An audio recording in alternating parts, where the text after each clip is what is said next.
Estamos aquí en la segunda parte de la fogata del diablo y acaba de crecer súper grande. ¡Wow!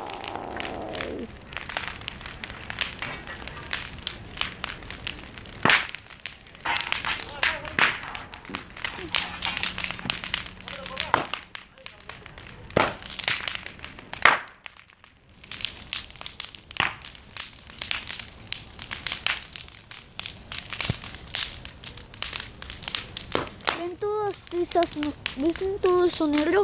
Es el humo, chicos. Qué bella se ve la luna.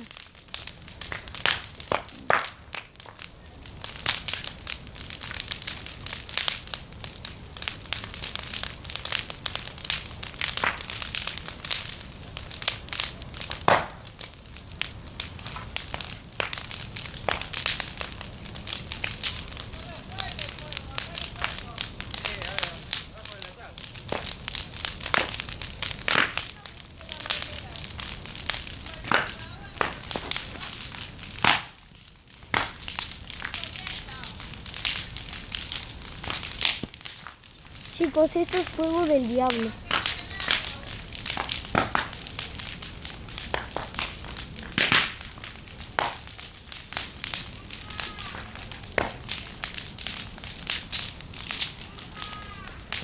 ¡Mailén, vení!